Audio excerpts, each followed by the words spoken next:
This is Private Matters. I'm Max van Praag, and we're talking about thriving in intimacy. Today, my guest is a filmmaker, and he is a very unusual filmmaker who has a lot in common with me because he has a project about dating and intimacy called The Man Who Knew Nothing. This is the man who knew nothing, Christopher Dienstag. Welcome. Welcome. Nice to be here. It's for me to say welcome. I'm just welcoming you. I wanted you to feel comfortable. Okay. Because we are talking about love, sex, and relationships, and sometimes that makes people uncomfortable. It's true. It's true. So what I appreciate about you, Christopher, is that you are a fantastic artist. Thank you. You are an incredible artist. Thank you. I've seen your reel, and you made a short movie called The Man Who Knew Nothing, Right. and I know the story behind it. I mean, to some degree, Right. I know that you were interested in finding out more about intimacy, coming from a place of not knowing, and you shot hundreds of hours of interview with couples of Right. various ages. You shot them in different locations, in ice cream shops and park benches and anywhere, and In bedrooms and rooftops and anywhere, and you made cable cars. You made a short movie that I watched, 20-minute movie, and let's take a look. Okay. Let's take a look. Great. And I knew that was love. I could feel it. It was everywhere. And then, well, I grew up.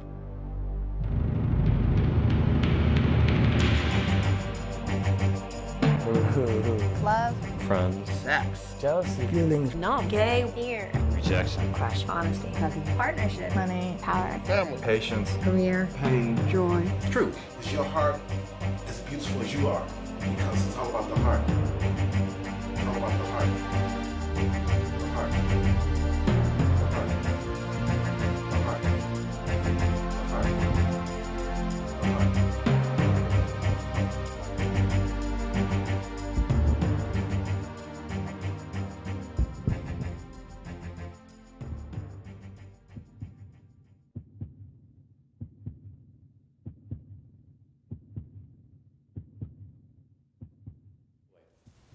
I never intended to make a film. Never, not after my first experience. And a friend of mine called me up and said, you know, I got this camera, let's go out and shoot something. And I think, you're nuts, I'm not going to do it, forget it. I've been through the filmmaking thing, I'm never going to do it again. You got to be nuts to want to make a movie. And so he called me like a month later, and I'd just gotten out of this relationship, another unsuccessful or perhaps very successful relationship, because it came to an end. And I realized, I don't know how to do this. I mean, I don't know how to do relationships. I am unqualified, unfit to be in a relationship. So I figured if I went out and talked to like a couple hundred people from, all walks of life, young, old, straight, gay, bent in the middle, Zen Baptist, Jew, whatever, I would get some idea, some indication of how to do this. And it was amazing. I just, went into the hearts and the minds and the souls of all these incredible people. And they gave me this incredible gift. So we see couples talking about their dating experiences, as perfect or imperfect as that may be. Where are you now with this project? Tell us a little bit. Where am I now? Yeah. Well, after interviewing hundreds of people, I realized that the subject was so vast and there was so much information that I'm kind of moving from doing a feature-length film more towards doing episodes, because just a huge amount of material.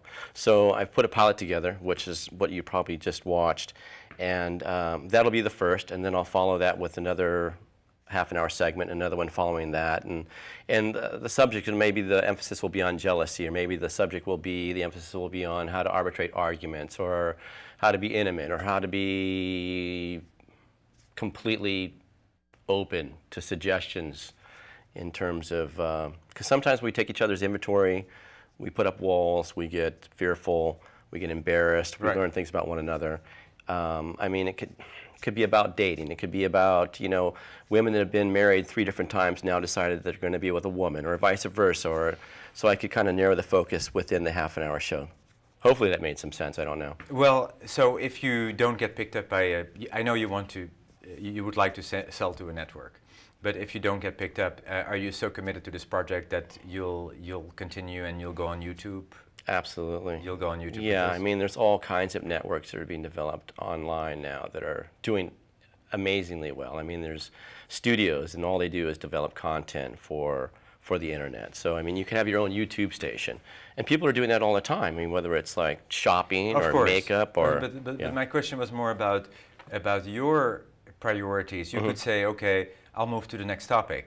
But are you sold on this project in a way that you don't see yourself doing other film projects? Or? Oh no, I'll definitely do other projects. I mean, I did this because I was brokenhearted, Max. I was destroyed. I was crushed. I was, you know, I'd come out of yet another relationship, and you know, there I was, you know, naked, thrown upon the jagged rocks of my consciousness, and you know, wandering through the desert, going, how did this happen again? And so I so understand that. And I hope so. I don't have the honesty to lead with that, but I so understand that. Well, there's a lot of freedom in that when you can say you don't know. I mean, that's why the title, The Man Who Knew Nothing, because when you can say you don't know, then you're in a situation to actually learn something. So that's how it started. So I just went from person to person. You have a suggestion. You go, you need to talk to my grandmother, or you need to talk to my grandfather, or this young man, you know, is just completely heartbroken. This is his first relationship, or so I just kind of I would overhear people in cafes, and I go, well, wait a second. Your father was married to 3 different women, and now he's in love with a man. I really want to talk to him. And what you discovered is, I thought that people were very different. I thought that the transvestite, cross-dressing Swedish guy was different than the Puerto Rican soccer player who just got jumped into fraternity. But they're not. They're absolutely the same. I mean, male, female, you know, tall, short, green, black, or blue, Zen, Baptist, Jew, straight, gay, bent in the middle. We all want exactly the same thing. Sure. We want to be loved. We want to love. We want to be heard. We don't want to be held. We want to be understood. And, you know, we don't want to hide. We don't want to live in fear. We don't want to. Yeah. So. But what's refreshing about this is that you're not saying I'm the expert. So many people, they will make a movie about the topic. Okay, no, I know what this is about. Right. And I am teaching this.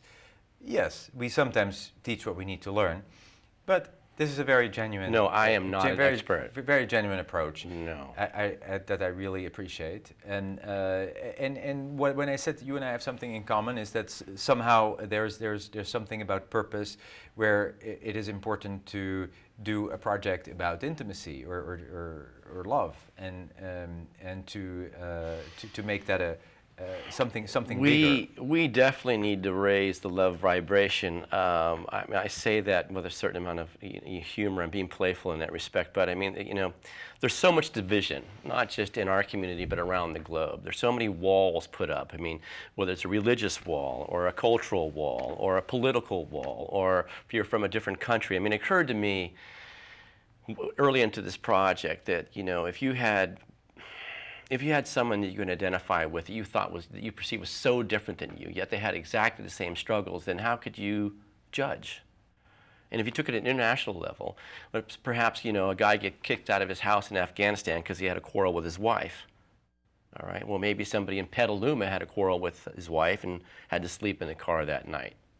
Right. So if in fact you can make that identification. We're all dealing with the same stuff. Right. And in which case, how could I support maybe an administration or a government that would press a button that would blow up your kids, when your kids are just like my kids and I have exactly the same struggles that you do? So that's really the emphasis of it. For me, is to kind of just level everything out, and realize that we're all doing the very best we can. We're all human. We're all struggling. We're all trying to communicate. We're all trying to love and be loved. And if we could truly appreciate it, I think there'd be a lot less conflict in the world and a lot more opportunities for solutions, to environmental solutions, to political solutions, and, you know, it's just, the list would go on and on and on. It'd be a happier, more fun place to live, Max, perhaps. Yeah, yeah. You know? No, the world needs it. Yeah, definitely. Now, I'm going to get a little more personal here. Please do. So how has this project, if it has, how has it changed your life, or has it impacted you? Yeah. What has it done for you? What has it done? What has it done for me? That's a good question. Yeah, I'm not, I was going to say something like, I'm not one of those guys to go, hey, I'm in showbiz, I'm making a documentary about love, sex, and relationships. You want to go out? I mean, I don't use that as a ploy or toy or a card or anything else like that. It's made me much more selective, I can tell you that. Because, you know, for me, it was like I was very attracted to the drama. You know, I thought that drama in itself would be enough to maintain a relationship. I know this sounds immature, as my therapist would say. I have arrested development, obviously. But I'm much more selective now about people that I date. I'm looking for different things. Have the dates gotten better? My selection process has improved tremendously, and I've gotten a lot more comfortable in my own skin, because I'm learning that, and this is probably not a revelation for most people, but when you're comfortable in your own skin and you're not looking for validation in another human being, yes, you're not needy. And when you're not needy, you're much more attractive. That's right. And lots of people get involved with other people so they can feel validated, or so they can feel some kind of place within themselves because they're not comfortable in their own skin. True. And as an artist, I speak from my own experience. Drama and relationship issues can really be a block to manifesting what you want to create. So it's very easy to go to the drama, or okay, I don't have the partner, or let's find another girl. Or and it takes away from the creative process. So when you're in when we're in the creative process, then these things become less important and usually fall into And I place. also think it has to do with age too. I mean, you know, when you're a young man or you're a young woman, I'll talk about being a man because I don't have any experience being a woman in this lifetime yet. But you know, it's like it was so easy just to have sex and then learn who this person is you just had sex with, you know, the weeks, months, and years later. And for me, the intimacy really comes from just being with one another. You know, because ultimately, when it comes down to our two souls in these little bodies, late at night, in bed, and it's dark, and you're talking after everything is said, there's the connection. You know, there's the intimate connection when you're really being completely transparent about your desires and your fears and your trepidations and your hopes and your joys. And if you can do that to begin with, I think that's what builds a much stronger foundation for a long-lasting, committed relationship. And that's what I'm interested in now. In my 20s and my 30s, you know, I thought it was really cool to run around with a backpack and a change of underwear, and I thought that was cool, you know. But it's not cool any longer. It's really not cool any longer. It's not cool. No, and it's not fun either. What's the longest relationship you've been in? That's a good question. 8 years. 8 years. What's the shortest? And I've never been married. I don't know, 20 minutes? I mean, I think there was a certain amount of communication. It was brief. It was. So, and what does one of your days look like? I mean, you have this reel now. When I'm shooting, or when I'm working, or just a regular day? At the moment, are you working on this every day? Are you preparing a next shoot? No, are you doing more interviews? I'm actually working on re-releasing a film that I made nearly 25 years ago. Wow. Oh God, I just said that. Yes, 25 years ago. It's a film called The Money Tree, of a Sybil Liberty's comedy about a marijuana grower. Boy, that's a mouthful. That's hard for you to say that. And so we've re-edited the entire film. New ADR, new sound effects, new music, digitally remastered, 5.1 Dolby surround sound. So I've been focusing on that. I'm hoping to release that in the fall, during the harvest time. Oh, so right now your focus is not on the man who knew nothing. I'm still shooting interviews, and I'm still kind of piecing together another episode, but I'm not working on that full time, no. Are you still shooting interviews? I am. People coming to you, or you're looking for people? I have people coming to me now because they've seen the spot, and they're going, look at you know, my grandmother's 93, she's sharp as a tack, but I don't know how much longer she's going to be around. I go, all right. Have you interviewed her? I have not. I'm looking forward to it. I hope I'll do that within the next week. She probably has some real Older people are brilliant because they have nothing to hide. They're not here to impress you. They don't care anymore, so they just tell you the truth.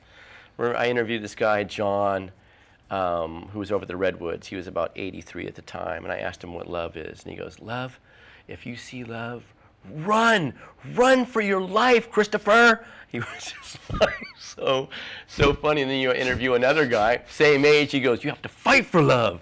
So, I mean, you just, everybody's experience is completely different, but they're not hiding. They're not hiding, and they're not worried about your judgments. It's great. And younger people very much that way too.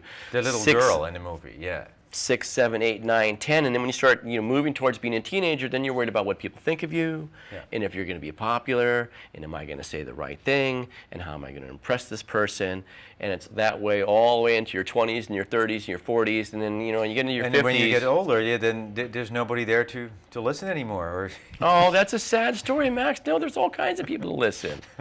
No, people are super frisky in their 50s, and their 60s, and their 70s. And their 80s, my God, my dad. Anyway, yeah, but they don't worry as much. They don't worry about it as much, no.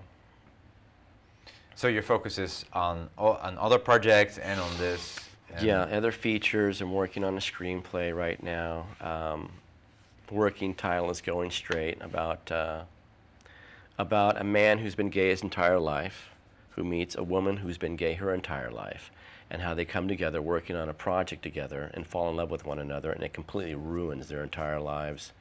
And the reason I came up with this idea was out of one of the interviews, John and Linda, and they were working in Vegas. It's a funny story. They were working in Vegas. John and Linda? John and Linda were actually in that trailer that you saw, the short film that I made, just briefly. But John was working as a bartender, and Linda came and started working at this bar in Vegas with John. And she got upset every time she saw him, and she couldn't figure out why. He was very attracted to her, so he kept asking her out. She kept refusing. She was so uncomfortable, she quit working nighttime shifts. She started working daytime shifts. John found out, called her up because of the employee phone list and said, look, come back and start working nights because I know that you're losing a lot of money. And I'm sorry if I made you uncomfortable. I just found you super attractive. And obviously you're not into me, and I'll be respectful of your space and everything else, and I won't bother you, but please come back and take your shifts. So she came back, started working, and 3 days later she called him and said, I need to meet you. They met at a cafe. She sat down with him. She goes, okay, I have 3 things to say. First of all, I'm a lesbian. Second of all, I'm in love with you. And third, I don't know what to say next. And that's how the relationship started. And when I interviewed them, they were married for 10 years at that point. So it just occurred to me, what a fabulous beginning for a movie. I mean, to be able to explore those kinds of dynamics and those kinds of challenges. Because everybody has preconceived ideas, And I've also interviewed people that were bisexual, and they felt a lot of pressure from the gay community as well as the heterosexual community because everybody wanted her to make up her mind. And she had made up her mind. She had decided she was bisexual, and she didn't fall in love with a sex, she fell in love with a person. And that person might be male one time or female another. So it's interesting because people claim to be free and carefree, and they have the same kind of cultural constraints as the perceived normal community or straight community is. So everybody has their agenda. It's interesting. It's very... And these days people are more and more free in designing their lives in authentic ways. We see more and more unusual families of, 2 or 3 gay people raising kids. Bravo, and why not? Why not, right? I think, and that's what I've learned, because I've interviewed people that, men that were younger and women that were older and vice versa, and everybody... You fall in love with a spirit. You fall in love with a soul. It's been my experience, my own experience. And it's beautiful when you can allow yourself that privilege to be able to have that kind of freedom and not worry about what other people think or what your family thinks or your parents or your culture. It's, it's the Romeo and Juliet story all over again. Unrequited love. Yeah, the recurring theme in your film is very much about love, about the deeper aspect. People who really choose each other and who love each other no matter what. The soulmate connection. Well, there is that. There's also some playfulness too. There's a guy that refers to dating kind of like a sales call. Yes. Yes. Which and people they're just turned off by it in general. But I love it because he's totally honest about it. I mean, he's not pretending he's doing anything else because he has an objective, and his objective is to get laid. And he has a system, and he follows it. And apparently he's very successful. I don't know if he's happy, what's interesting is that in a later interview with him, he was talking about wrestling with jealousy, right? And how he would stand out in the street, across the street from this woman's apartment, in the rain, waiting for her to come home. So here he is, he's very protected with this kind of very mechanical dating system. Business-like, yeah. Right, very business-like, very matter of fact. Yeah. Yet he's completely torn apart because he's pining for this woman, waiting for her to come home. So he's just as soft and squishy and vulnerable as anybody else. And that's been my experience. You can, when you can drop the facade, and when you get to the soft part inside of you, is really where the accessibility and the peace and the serenity and the possibilities really lie, because you don't have to hide anymore. And there's a lot of comfort in that, Max, when you don't have to hide any longer. Yeah. Yeah. Yeah. And I have experienced that in my own relationships. You know, things aren't going well, and I put up a wall because I don't know how to deal with the situation, because I can't be fully exposed, because I fear that I'm saying something that's going to spoil the relationship or heighten the tension or something like that. And what I've discovered is that, for me personally, I have to be absolutely honest, at the risk of losing the relationship, every day. And if I'm not willing to do that, then There's no intimacy. there is no relationship. There's no real intimacy. Yeah. It's just a facade and Yeah. truce. And you're between- pretending. And how long can you do that for? That's exhausting. And there are a lot of people that are doing that. A lot of marriages, a lot of relationships, a lot of people that are dating, and they're just pretending. And eventually, hopefully, they'll let you in. Yeah, that's the message of your Yeah. film, is to be honest and to respect. This is what you've learned. It's about being real. And it's not always happy, and it's not always joyous, but that's really, for me, how people get really close, when they can share that sometimes they're scared, or they don't have the right answer, or they don't know what to say next, or they can agree to disagree. Powerful tool. We can agree to disagree, or we can table this argument at this point and come back to it later without making it personal. We can make it something we can put over here, so that neither one of us are threatened. I mean, there's all kinds of things that you can do to keep a relationship going. And you're married. How long now? Now it's my turn to interview you. I am not married. You're not married? No, I'm in a partnership. But Okay. I'm not married. So you don't have to be married. How long has that been going on for? I'm kidding. All right. Anyway, it's a tape show, so we can have fun, right? I don't mind talking about myself. That's No. good. Yeah. That's good, because they're going to start asking you questions. What is the most outrageous thing you've experienced in doing the project, The Man Who Knew Nothing? Most outrageous. I think, I'm laughing because I don't know whether I should tell you this or not. I think that... That's why I asked.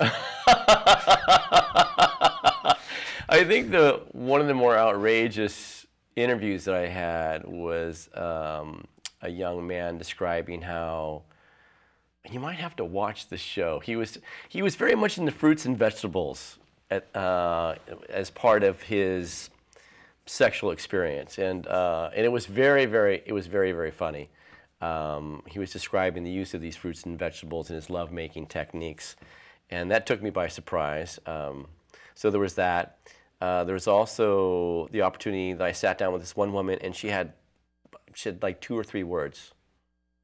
She was kind of like, okay, we're here to talk about love, sex, and relationships. And I go, so tell me about your first date. She goes, I had one. And I go, well, how was it? And she goes, it's good. So she's just so scared. She's so scared to like talk about it that I was just really surprised, because when I'd spoken to her in the street beforehand, she was very, very talkative and free-spirited. But when the camera came, she just kind of like clenched down. So I don't know if that was a surprise. It was a surprise for me. What I have been surprised about is how willing people are to be truthful and to be intimate. And when you think about it, how often are you given the opportunity to tell another human being exactly how you feel? Mm-hmm. Even more so, someone you've never met before, or mm-hmm. you've only met briefly, mm-hmm. because there's nothing to hide at that point. There's no constraints. There's no preset relationship. So there's even more freedom. And it's very cathartic for people. In fact, when I was interviewing one guy, he goes, God, I should be paying you. I mean, you know, this is a tremendous opportunity to share how I think about love, sex, and relationships. And I've never shared these insights with anybody, not even my wife or my girlfriend or my boyfriend. And it's a tremendous gift. It's an honor to have these people share that kind of truth with me. Yes. So I would often get super choked up. I mean, they'd have to go, okay, we need to stop now because Chris is crying, because I would be so emotionally affected by people sharing their most intimate details of their life that I would get choked up because I would realize what kind of gift they were giving me. And slowly, incrementally, I felt like I was being reborn, rebuilt, re-engineered through their wisdom, through their experience, through their insight, and I was slowly healing through the process. It really, in many different ways, saved my life, gave me a whole new viewpoint. I really felt like I was being reborn and could risk going out there and being open-hearted and vulnerable. It was cathartic, yeah. It was very cathartic for them as well as for me. So, and you say, thank you for saying that, for being so open and genuine. You mentioned the word sex, but from watching the movie, my sense is not that this is not about, your movie is not about sex so much as it is about love. Yeah, it's not really that much about sex. I mean, I want to ask you a personal question about that, because I've asked my other guests today the same thing. What is hot for you? What's hot for me? Yeah, and what was hot for you in doing this project? You're gonna laugh. Talking is super hot for me. Super hot. Yeah. Because I mean, that kind of vulnerability, conversation, that intimacy to begin with, I think makes for great sex.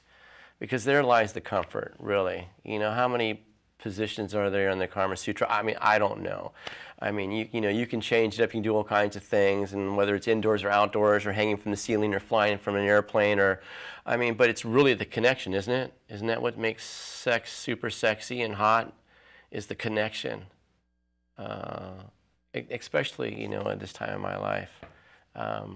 So conversation. And it's often not about what we think it is about, or how the person looks, or whether they are the right package, or you can find yourself getting to know somebody and being surprised. Absolutely. By your experience. Absolutely. And what I desired as a young man, I don't desire today. I mean, it was, you know, like every other guy, it was very much about the outsides. And today, for me, it's much more about the insides. Much more about the insides, you know. I mean, intellect, super sexy. Curiosity, super sexy. Playfulness, super sexy. You know, these are all the things that I think are super juicy. And then when you get to that point, you know, when you get to that point where you're going to be sexually intimate, then it's just, you're on fire. You're just completely on fire because you know so much about this person and so little at the same time that really, that's where the exploration begins as far as I'm concerned. And then when you come together, then it's magic. And I'm about the magic, Max. I'm about the magic. Right. And the foreplay. You know, as a young man, you're not really in the foreplay. And now, for me, it's all about the foreplay. Real inspiring. Real inspiring. How can people see this? They can go to loveworks.tv and watch an episode, The Man Who Knew Nothing. And they can check back because there'll be more episodes coming. And if they want to be on your show? They can contact me. There's a way to contact me through the site. And we'll talk. Very inspiring. Yeah. All the best with the continuation. Thank you very much, Max. I hope you'll go I had a great time. Very far with this. Thank you.